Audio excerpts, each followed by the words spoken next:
hayaan ba natin na tuluyang kalimutan at talikuran ang isang relihiyon na kung saan ipinagtanggol at ipinaglaban para sa atin ng ating mga ninuno mula sa mga dayuhan kahit na ang kapalit ay buhay nila? At hindi pa natin ito may kwento man lang sa ating mga anak o apo? Hindi ba isang malaking kapastusan ang pagbago ng kanilang kasaysayan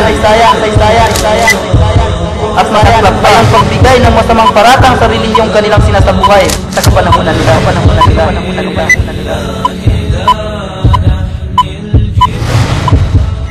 Alhamdulillah Rabbil Alamin alladhi arsala rasulahu bil huda wa dinil haqq liyudhhirahu ala ad-din kullihi walau karihal musyrikun.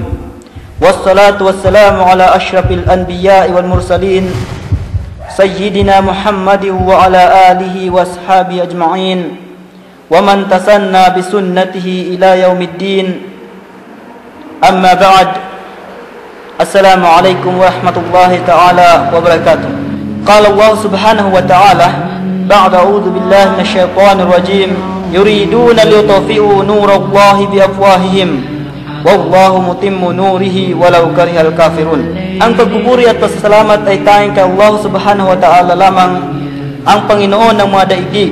Naway ang kapayapaan at ang pagpapala ay sumakanyang propeta na si Propeta Muhammad sa kanyang sambahayan at mga kasamahan. Sinabi ni Allah subhanahu wa ta'ala sa banal na Quran, yuriduna liyutfi'u nurallahi bi afwahihim wallahu mutimmu nurihi walau karihal kafirun. Sa malapit po nitong kahulugan, ang Allah ay nagwika sa kanyang banal na Quran, ang kanilang hangarin ay apulahin o pawiin ang liwanag ni Allah. Alalaong baga ang pananampalatayang Islam. Sa pamamagitan ng kanilang bibig, datapwat si Allah Ta'ala ang magpupulido ng kanyang liwanag kahit na ang mga hindi sumasampalataya ay magsisitutol dito. Sa maikling oras pong ito ay akin pong ninais na ibahagi sa inyo na aking mga minamahal na mga tagapakinig ang isang maiksing kasaysayan na naway mapupulutan natin ng konting aral o paalala at naway maging isang hikayat din sa yaong mga di-Muslim na yakapin ang kanilang dating relihiyon, ang Islam.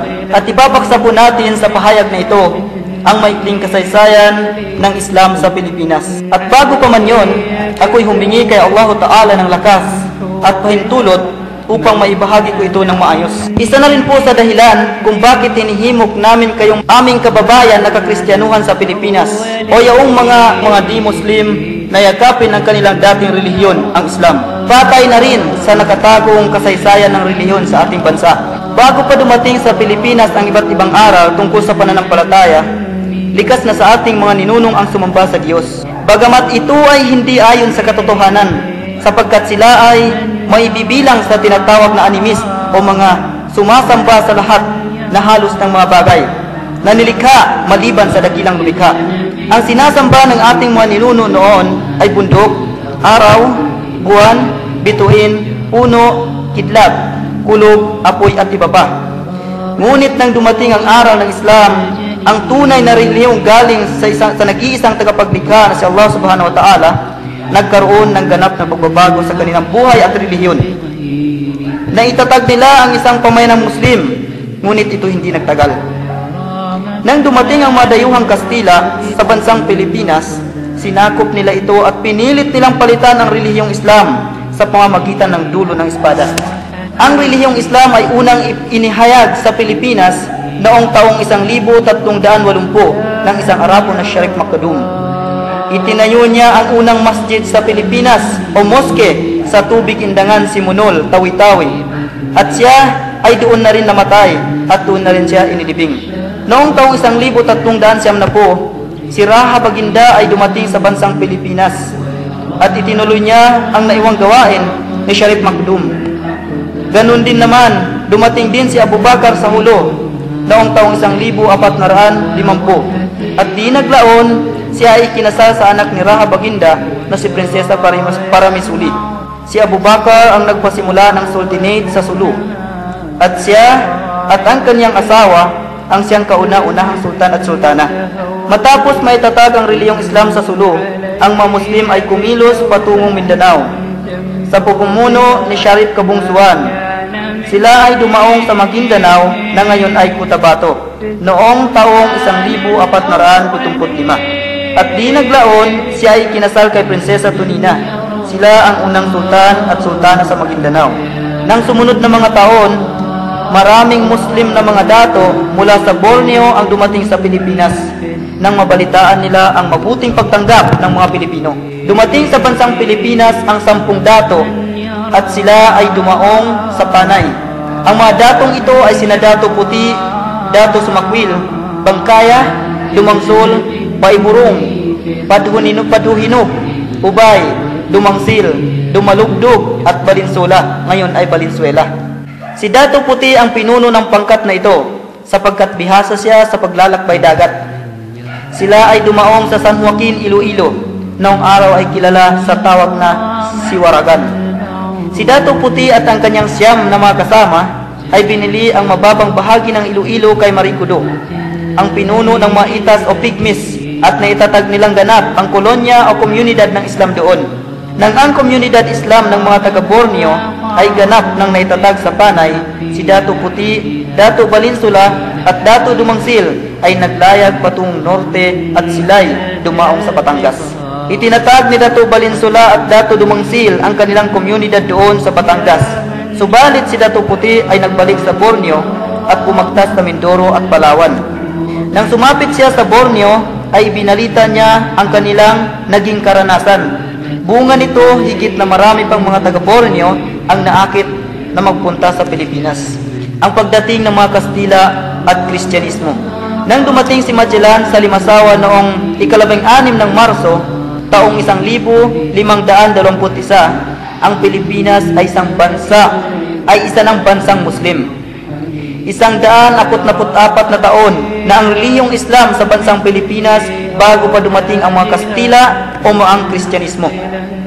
Isang bansang sumasamba sa nag-iisang Diyos, si Allah Subhanahu wa Ta'ala. Katotohanang nagkatala sa kasaysayan ng bansang Pilipinas na nang dumating si Legazpi kapalit ng namatay na si Magellan, ang komunidad ng mga Muslim ay ganap ng naitatag sa Batangas, Pampanga, Mindoro, Panay, Catanduanes, Cebu, Samar, Manila, Palawan, Mindanao at Sulu. Ang unang Muslim na nagtanggol sa kalayaan ng Pilipinas at relihiyong Islam ay si Lapu-Lapu. Noong 3 ng Hunyo, taong 1571, ay naglunsad ang mga Kastila ng isang malaking pakikidigma sa mga Muslim sa Maynila. Ang Maynila noon ay pinamumunuan ni Raja Sulaiman. Buong tapang niyang ipinagtanggol ang Maynila at Islam hanggang sa huling patak ng kanyang dugo doon sa bangkusay sa baybay dagat ng Tondo. Matapos mag-api ng mga Kastila, si Raja Sulaiman at ang kanyang mga kabanalig ay pinagpapatay ng mga Kastila ang maraming Muslim, bata man o matanda. Gayunpaman, ang mga Muslim ay matatag at magiting na nagtanggol hanggang sa huling hibla ng kanilang hininga. Dahil sa mahinang uri ng sandata na taglay ng mga Muslim, bolos at sibat laban sa baril at kanyon ng mga Kastila, sila ay napilitang umatras at lumikas patungong probinsya ng Rizal. At ang lugar na iyon ay kilala sa ngayon sa tawag na Morong Rizal. At yaong mga lumikas patungo sa gilid ng mga ilog ay tinawag sa ngayon na Tagalog o Taga-Ilog, kagaya ng Cavite, Laguna at iba pa. Ang mga Muslim sa bayan ng Rizal ay patuloy na nakipaglaban sa mga Kastila at ang lugar na iyon ay kinilala sa ngayon na Binangunan Rizal. Ang mga Kastila ay nagtatag ng kanilang punong himpilan sa Maynila at ipinagpatuloy ang pagsakop sa isla ng Bisaya. Ang mga Muslim na hindi namatay sa labanan ay napilitang ipatatwa ang relihiyong Islam at ipinayakap ang relihiyon ng mga Kastila, ang Kristyanismo, sa dulo ng espada. Ngunit ang mga tapat na Muslim ay pinili pa ang libingan kaysa lisanin ang pagsamba sa nag-iisang Diyos, si Allah Subhanahu wa Ta'ala. Ang mga Kastila ay hindi tumigil sa pananakop at hinangad nila na sakupin din pati ang Mindanao. Ngunit ang mga Muslim dito gaya ng Maranao, Maguindanao, Tausug, Yakan, Saman at Sangil ay buong tapang at buong giting na nagtanggol at hindi pinayagan ang nais ng mga dayuhan. Nagtanggol sila noon at patuloy ring ipagtatanggol ang Islam hanggang sa ngayon. Namayani ang mga Kastila sa bansang Pilipinas sa loob ng may 400 taon. Napakahabang panahon ng pagpipilit na lipunin ang lahat ng mga Muslim upang mabura nila sa kasaysayan ng Pilipinas ang relihiyong Islam. Ngunit sila ay nabigo hanggang sa ang pamumuno ng mga Kastila ay magwakas noong taong 1898 nang agawin ng bansang Amerika ang Pilipinas.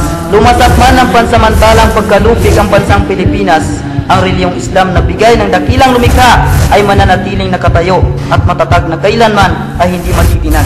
At nagkatotoo nga ang sinabi ng Allah subhanahu wa ta'ala, yuriduna liyutfi'u nurallahi biafwahihim wallahu mutimmu nurihi walau karihal kafirun. Ang kanilang hangarin ay apulahin o bawiin ang liwanag ng Allah subhanahu wa ta'ala, alalaong baga ang pananampalatayang Islam sa pamamagitan ng kanilang bibig.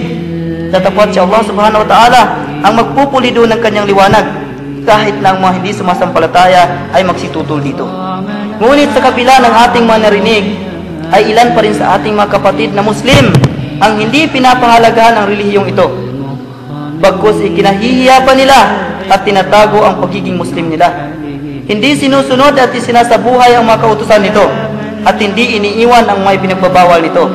Sa kabila ng mahabang panahon ng paghihirap ng ating maninuno para lang ipagtanggol ito at ating masilayan sa ngayon, ano na lang kaya kung sinuko nilang lahat ng kanilang mga sarili sa mga dayuhan, masisilayan pa kaya natin ang relihiyong ito?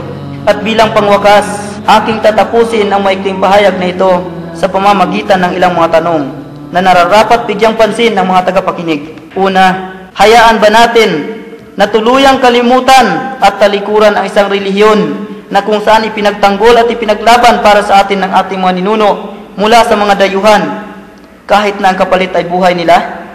At hindi ba natin ito may kwento man lang sa ating mga anak o apo? Pangalawa, hindi ba isang malaking kapastusan ang pagbago ng kanilang kasaysayan at masaklap pa ay ang pagbigay ng masamang paratang sa relihiyong kanilang sinasabuhay sa kapanahunan nila?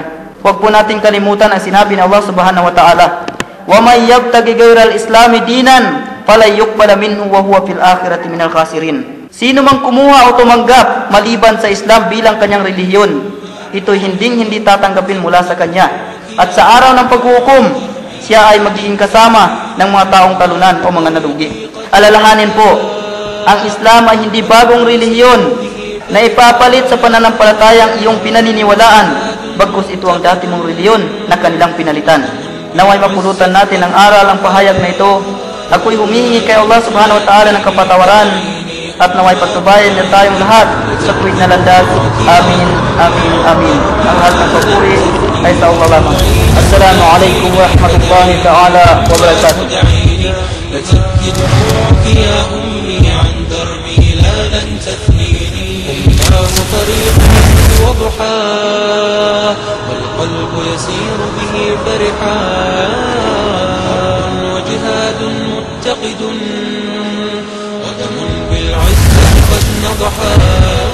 نور العين تناديني فدعيني أماه دعيني. فتبكي دموعك يا أمي عن دربي لا لن تثنيني.